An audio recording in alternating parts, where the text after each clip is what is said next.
اللہ تعالیٰ اسے قبول فرما لے. اللہ ہم سب کو قبول فرما لے میرے بھائی. یہ استقبال رمضان، یہ لفظ ایک ایسا لفظ ہے جو یہ گندی زبان استعمال کرنے سے پہلے 100 مرتبہ سوچتی ہے.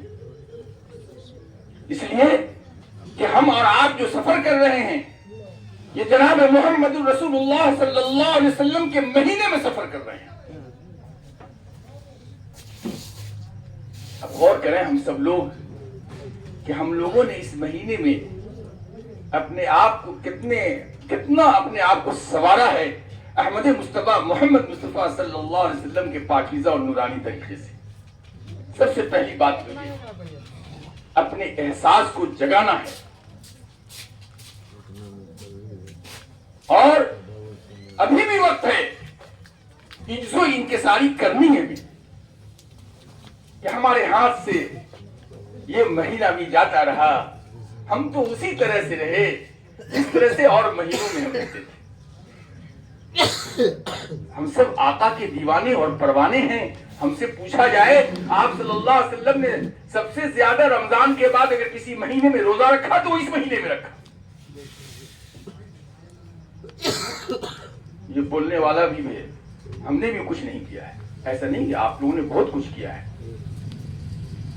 ہمارے بھی وقت ایسے ہی گزر گئے. بہرحال اب تو وہ مہینہ سایہ فقد ہونے والا ہے کہ کسی شاعر نے کہا کہ خوش خوش نظر آتے ہیں، خوش خوش نظر آتے ہیں مسلمان رمضان میں. ہاں حق ہے، دکانوں میں جا کر بازاروں میں جا کر کپڑے خریدنے کے اور افطار کے سامان کے مہیا کرنے پہ اس وقت جو ہماری کیفیت ہوتی ہے واقعی دیکھنے کی ہوتی ہے.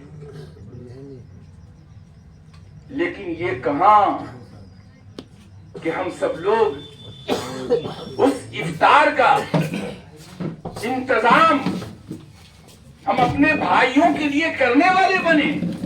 ہم کرتے ہیں اس اعتبار سے کرتے ہیں کوئی سیاسی معاملہ ہوتا ہے، اور میں یہ نہیں کہتا نیت کا بات آپ کی کیا، لیکن جو دیکھنے میں آتا ہے، جو ظاہری اعتبار سے آتا ہے. محترم بزرگ دوستوں، شہر کے بیچ میں رہتا ہوں، مجھے اس وقت بڑا افسوس ہوتا ہے کہ جب ایک روزے دار ہوٹل میں جاتا ہے افطار کرنے. آقا مدنی نے فرمایا کہ کسی کو آپ معمولی ایک کھجور سے اگر آپ اس کا افطار کرا دیتے ہیں تو اللہ کتنا بڑا اجر عطا فرماتا ہے. ہم تو اس مہینے میں بھی ہم شیطان کے شکنجے میں ہوتے ہیں. ایسا معلوم ہے کہ جو شیطان ہے وہ تو بیچارہ قید ہو گیا، ہمارے اندر جو شیطان ہے وہ موجود ہے. دیکھتا ہوں، بلکہ میں تو مساجد میں بھی ان باتوں کو علیہ اعلان کرتا ہوں. میں اس لیے کہ اعتکاف پہ ہمارے عزیزم نے کہا ہے، لیکن یہ اعتکاف کہاں سے اور کیسے ہمارا اعتکاف مکمل ہوگا؟ یہ تو شروع سے مکمل ہوگا. گرچہ وہ اخیر عشرے میں ہے، اتنا آسان نہیں ہے معتکف ہو جانا. اس بات کو ذہن سے نکال لیجئے. ابھی سے ہماری نیت ہے کہ سب کچھ ہوگا، لیکن امام صاحب کہیں گے کہ اعتکاف میں تو ہم اپنے چہرے کو چھپائیں گے، چاہے ہم میں سے کوئی بڑا ہو یا چھوٹا ہو، جوان ہو یا بوڑھا ہو. اتنا آسان نہیں ہے. اس لیے کہ اعتکاف تو وہ ہے کہ خدا کی چوکھٹ پہ جا کر کے اپنے آپ کو بیٹھ جائے، کہ بغیر آپ سے لیے ہوئے ہم جائیں گے ہی نہیں. اس کی یہ نیت ہو. ہم ایک عام فہم زبان میں کہہ رہے ہیں. آپ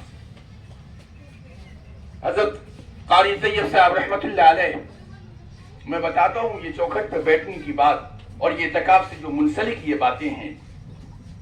کہا کہ جب میں عمرے کے لیے جا رہا تھا تو میرے ساتھ ایک اہل مال نے کہا کہ حضرت میں بھی آپ کے ساتھ چلنا چاہتا ہوں. کہا چلو اچھی بات ہے، اللہ تعالیٰ قبول فرمائے. ساتھ گیا.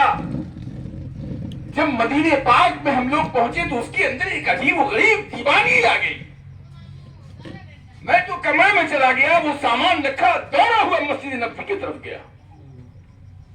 محبت میں گیا، الفت میں گیا. اس کے دل میں یہ بات کہ آج اس جگہ پہ آئے ہیں جن کی وجہ سے اللہ تعالیٰ نے کائنات کو بنایا، آج اس جگہ پہ آئے ہیں جن پہ اللہ تعالیٰ نے دنیا میں سب سے زیادہ پڑھی جانے والی کتاب کو نازل فرمایا ہے. آج ان کی اس جگہ پہ آئے ہیں کہ جن کے طریقے پہ ہم اپنے رب کے سامنے جھکتے ہیں اور کھڑے ہوتے ہیں اور اپنے ماتھے کو رگڑتے ہیں. اس عقیدت میں وہ جاتا ہے اور جاتا ہے میرے بھائی.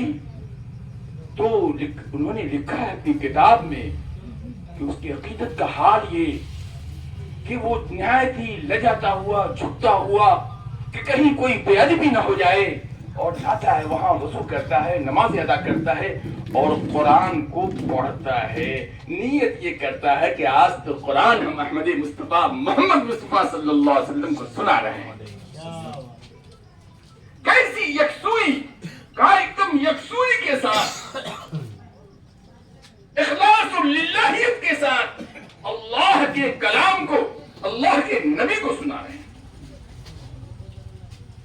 محترم بزرگ دوستو, آتا ہے ایک بدبو اور آواز لگاتا ہے کچھ مجھے دے دو, کچھ مجھے دے دو, کچھ مجھے دے دو. ایسا آواز یہ بیچارے مٹیاتے رہتے ہیں کہ کہیں ہمارے خلوص میں کوئی کمی نہ جائے.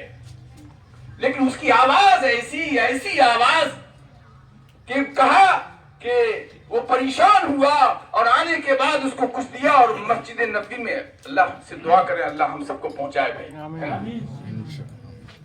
اور اندر چلا گیا کہ یہاں تو کوئی نہیں دیکھے گا. اور وہاں جا کر کے پھر وہ اسی خلوص کے ساتھ قرآن کو پڑھ رہا ہے. وہ نیت کر رہا ہے کہ یہ اللہ کا کلام ہے, اللہ تعالیٰ نے اس قرآن کو یہاں نازل فرمایا ہے, اس جگہ پہ پڑھنے کا موقع مل رہا ہے. پھر وہ یکسوئی کے ساتھ خلوص للہیت کے ساتھ پڑھ رہا ہے. کچھ ہی پڑھا ہے کہ پھر دوسرا بدو آتا ہے, پھر آواز لگاتا ہے اور اتنا آواز لگاتا ہے میرے بھائی کہ اس کو پھر وہاں سے اٹھ کے جا کے دیتے ہیں.